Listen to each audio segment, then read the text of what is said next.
आनंद sir, Ajay sir और हमारे मुख्य अतिथि बड़े भैया अभिषेक सिंह सोनू को सादर प्रणाम। सभी अग्रजों एवं अनुजों का हार्दिक स्वागत एवं अभिनंदन करता हूँ।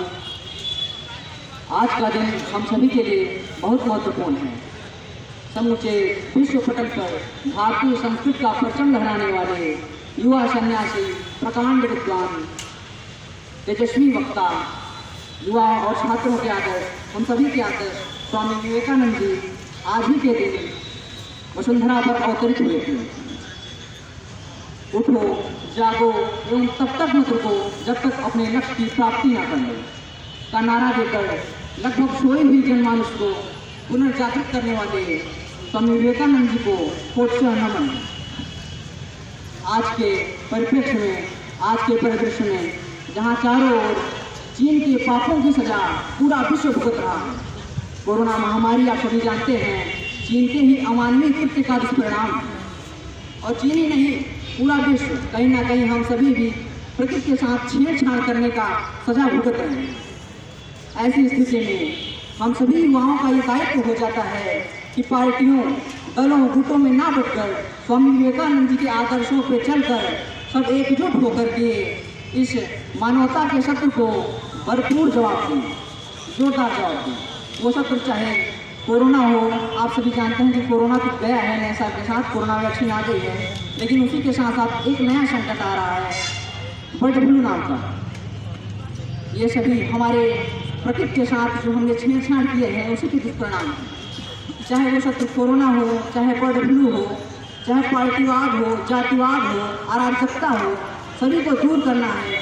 हम सभी युवाओं को एक होना है, संगठित होकर के स्वामी विवेकानंद जी के आदर्शों पर चलना है और पुनः से भारत को विश्व गुरु बनाना है। और इसी के साथ मुझे कवित्री श्री कविता तिवारी जी की कुछ पंक्तियाँ याद आती हैं, मैं भी उसे दोहराना चाहता हूँ। कथानक व्याकरण समझे तो सुरभित छंद हो जाए, कथानक व्याकरण समझे तो सुरभित छंद हो जाए, हमारे देश में फिर से सुखद मकरंद हो जाए।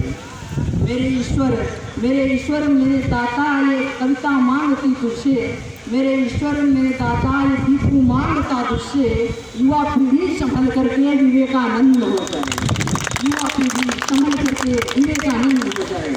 स्वामी विवेकानंद जी जैसे कि आप सभी जानते हैं भारतीय आध्यात्मिकता से भरे वेदांत दर्शन को न ही अमेरिका ही नहीं बल्कि यूरोप के सभी देशों में भेजने का काम स्वामी विवेकानंद जी ने किया है। और शिकागो धर्म सम्मेलन से लौटते समय एक और घटना हुई जो व्यक्तिगत मुझे बहुत आत्मसात करती है। अपने गुरुजनों से मैंने सुना कि शिकागो धर्म सम्मेलन से लौटते समय स्वामी विवेकानंद जी एक नगर वधू, जिसे सामान्य बोलचाल की भाषा में वेश्या कहते हैं, उससे मुलाकात हुई। उसने स्वामी जी से अपने विवाह का प्रस्ताव रखा और कहा कि मैं आपकी तरह ही एक तेजस्वी पुत्र को जन्म देना चाहती हूँ। ऐसा सुनकर स्वामी जी ने बड़े संतुलन भाव से उसका उत्तर कुछ यूँ दिया, कहा कि आप मेरे जैसा तेजस्वी पुत्र पैदा करना चाहती हैं, इसके लिए आपको मुझसे शादी करने की कोई आवश्यकता नहीं है, आज से मैं ही आपका पुत्र हूँ। ऐसा कहकर स्वामी विवेकानंद जी ने तत्क्षण उसके पैर छू लिए और एक बार पुनः भारतीय संस्कृति का परिचय पूरे विश्व को करवाया। तो इसी के साथ मैं अपनी वाणी को विराम देता हूँ। अभी बड़े भाइयों को सुनना है, गुरुजनों को सुनना है। एक बार फिर से स्वामी विवेकानंद जी को कोट से श्रद्धांजलि। धन्यवाद। Thank you so much, Bhaiya. Now I would like to invite Dinesh Bhaiya on stage.